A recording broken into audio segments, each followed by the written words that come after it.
Welcome to News Now, live from the Jaffa port. I'm Marav Savir.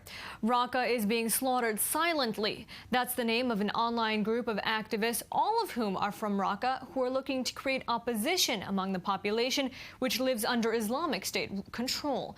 I-24 News defense correspondent Anna Ehrenheim has been in touch with members of the group for quite some time.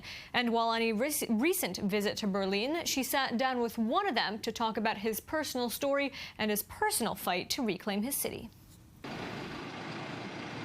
AbdelAziz walks down the street in relative safety, but it's a far cry from the life he left behind. He made the grueling 3,628-kilometer journey from Raqqa, the de facto capital of the Islamic State group since 2014, to Berlin. After the breakout of the civil war, Raqqa first fell to the Free Syrian Army and other rebel groups, which kicked out forces loyal to President Bashar al-Assad. AbdelAziz remembers the spirit of hope at the time. It was the best time when the Free Syrian Army controlled the city, so we were able to do whatever we want. If I saw something wrong, I can go to the street with people demonstrating to say that thing is wrong. So we were able to change everything until ISIS came. Following clashes with the Free Syrian Army, IS took over Raqqa 2 years ago. That is when AbdelAziz fled, but his fight has not ended. I was so angry when I was googling anything about my city, and I was watching and reading only ISIS propaganda. We started to be the voice of the city. We were able to go to everywhere to tell our story, the suffering of the people. Back in Raqqa, all opposition to the terror group, including independent media, was silenced, either by the sword, the bullet, or the mere threat of execution. Today, Alhamza is part of a group of 70 activists, most of which are still in Raqqa, trying to create dissent within the population of the city against the jihadist group. Operating an online campaign called Raqqa is being slaughtered silently, they document what life is like under IS rule. A number of members, as well as their relatives, have paid with their lives. Now, the mere mention of the name of Raqqa as being slaughtered silently has become a crime punishable by death. The group has won many awards for its work, but that's not the life that Alhamza wanted.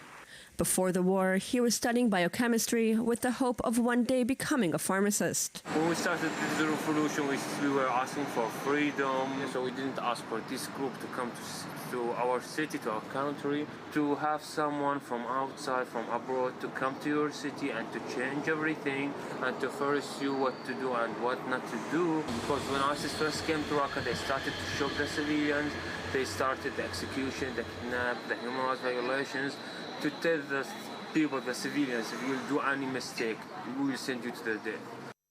Alhamza became known as an activist in the city and was on IS's radar. He came to my house looking for me.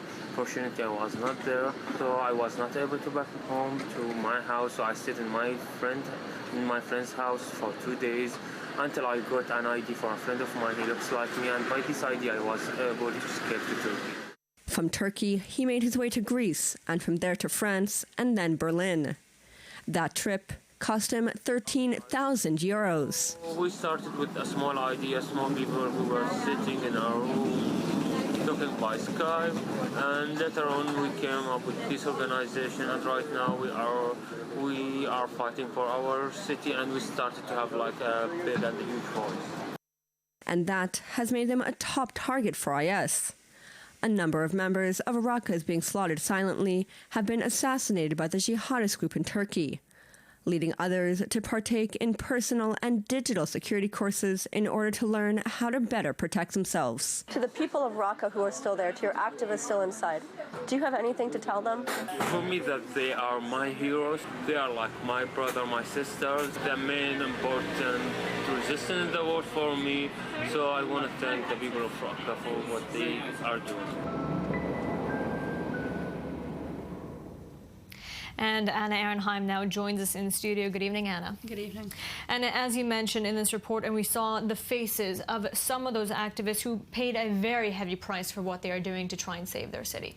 Yeah, we see here only about 5 or 6 members, but one of them who was not shown was the father of one of the founders of the group who was executed by the Islamic State.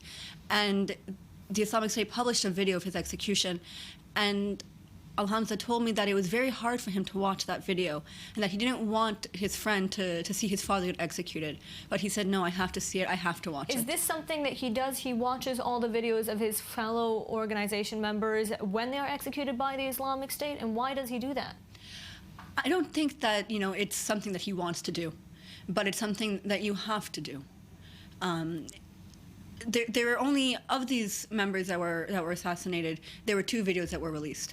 One of them, the first individual we saw, there was no video of his killing. He was shot in broad daylight, and that was extremely shocking to many people. He was working on a documentary on this group as well, and he was considered a father figure to many of these individuals. Now, there's also been a lot of criticism of this group. Yes, and as there should be, because in a war zone, you don't always know what the exact truth is going to be.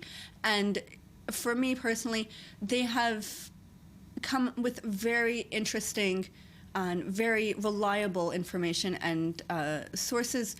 When the Jordanian pilot was executed, was burnt to death, they told me a month before that they had heard Islamic State members celebrating the fact that they burned him to death. And a month later, we saw the video come out. Now, going forward, what's next for this group? Now their battle revolves a lot around the web. Do they plan on going further with this? Of course. I mean, that's their main, their fight. They don't fight in Syria with weapons. And they're always, again, with the criticism, why did you leave Raqqa? Why didn't you stay to fight there? But for them, their words and the voice of the people is their fight. And that's their main goal, to have this the continued story of the people until the Islamic State has left their city. Anna Ehrenheim, thank you very much for sharing these stories with us this week from many who have fled from Iraq and Syria to Germany and Berlin specifically.